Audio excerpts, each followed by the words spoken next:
Hi and welcome back to Module 6, Inquiry Question 3. In our last video we were talking about volumetric analysis and how we were going to perform a titration to be able to calculate the concentration of an unknown solution. So of course there's a new word there, titration, and what exactly is that?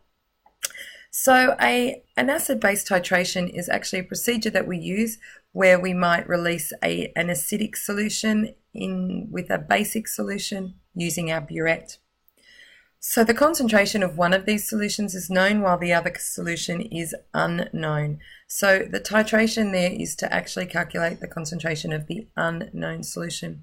So a common example could be that our hydrochloric acid and sodium hydroxide are reacted together. It's going to produce water and some sodium ions and chloride ions.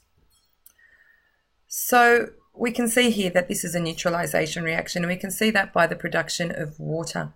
So neutralization will actually take place in this reaction, and it'll be identified using a chemical indicator.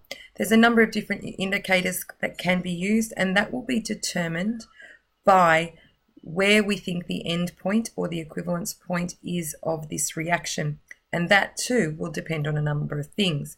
However, the amounts of each solution to reach a neutral pH is noted and it's recorded.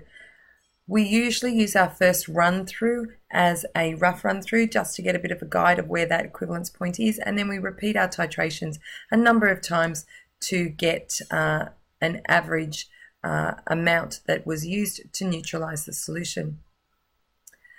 So the way that we do this is we put one solution, the known solution, the concentration that we do know, goes into our burette. The solution that we don't know the concentration of is usually used and placed into a conical flask.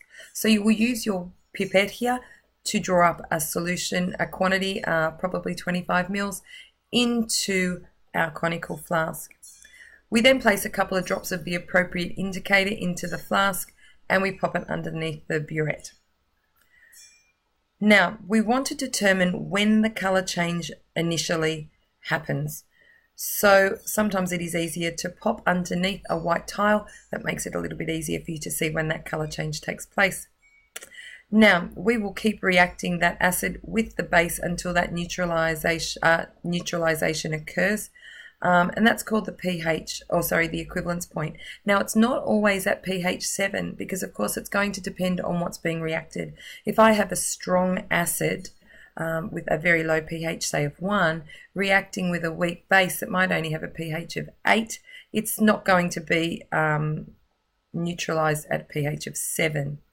So it's often going to then be neutralized still in the acid range. And the converse can be said as well. If I've got a really strong base, pH of 12, 13, 14, reacting with a really weak acid of pH of 6, the neutralization point is going to occur in the basic range. So in class tomorrow, what we're going to do is have a go at doing a titration. We'll start with just a basic one first with very simple instructions and work to a little bit more complex throughout this week.